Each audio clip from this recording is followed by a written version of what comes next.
Good evening.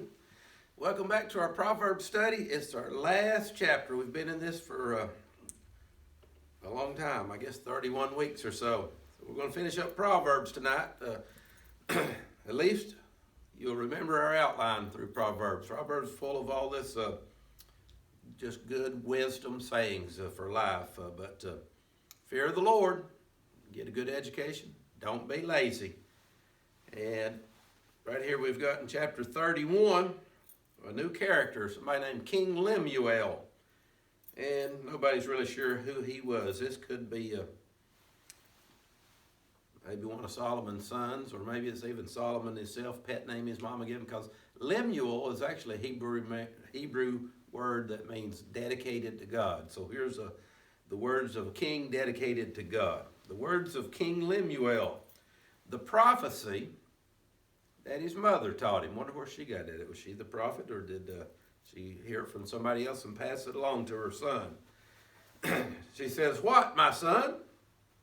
And what, the son of my womb? And what, the son of my vows?" Which I think means the son that I've dedicated to the Lord. She says, "Give not thy strength unto women." She's going to warn him. Says, "There's some things that'll really cause you a lot of trouble now." Says, "You watch out for the wrong kind of women.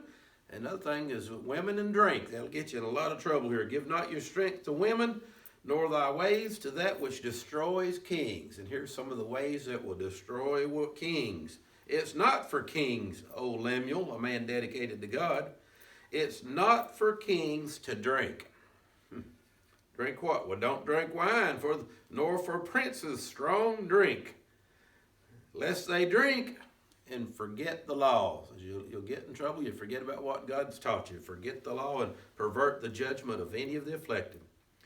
She says there is a purpose for it, though. Give strong drink to the dying. I remember all the old B westerns years ago when anybody was dying in the street. The last thing they'd do is hand them a shot of whiskey. Give strong drink unto him that's ready to perish, and wine unto those that have heavy hearts. There's a purpose for it. Let him drink and forget his poverty, which, boy, that goes hand in hand with folks I've known in my life too. Drinking and poverty and misery. Remember his misery no more.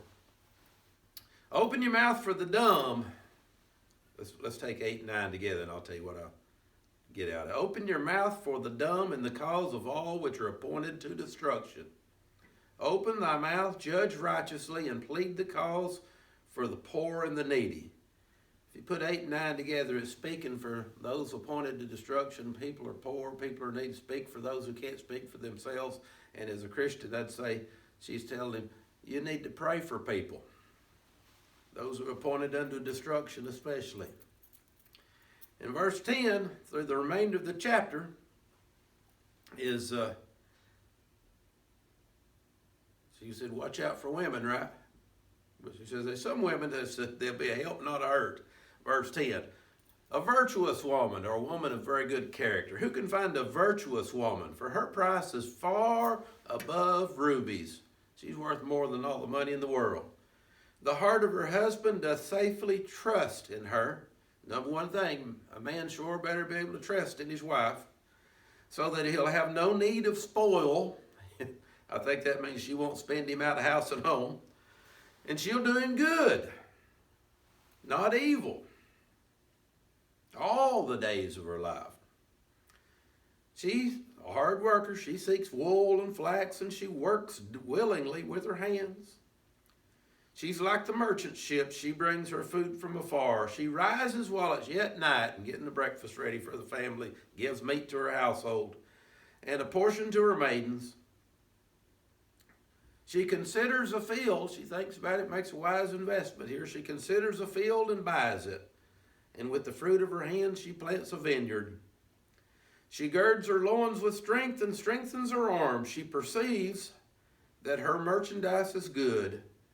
Her candle goes not out by night. She's working into the night, and she's the first one up, getting ready to fix breakfast. Her candle goes not out by night. She lays her hands to the spindle, and her hands hold to this staff. She's sewing and making stuff. She stretches out her hand to the poor. She's a giver. Yea, she reaches forth her hands to the needy. She's not afraid of the snow for her household, For all her household are clothed with scarlet. That's some of the finest clothes. She makes herself coverings of tapestry. She's making them, ain't she? Her clothing is silk and purple, also the finest. Her husband is known in the gates. He's the talk of the town. Everybody knows what a good wife he's got when he sits among the elders of the land. She makes fine linen and sells it. She's running the business too here. She delivers girdles to the merchant. She makes them and she delivers them. Strength and honor are her clothing, and she shall rejoice in the time to come. She's wise. She opens her mouth with wisdom, and in her tongue is the law of kindness. She's wise and she's kind. She looks well to the ways of her household, her family, and eats not the bread of idleness. She's not lazy. Her children rise up and call her blessed. Her husband also, and he praises her.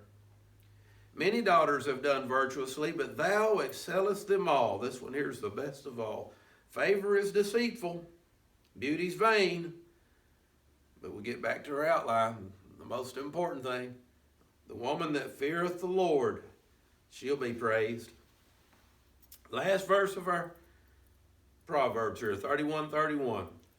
Give her of the fruit of her hands, and let her own works praise her in the gates. Or as somebody who preaches funerals, I would say, she's the kind of woman that when you go to the funeral, the life she's led's already preached it. Hope you're one of those kind of people, whether you're a woman or a man. See you next week. We'll start a new book in the Old Testament.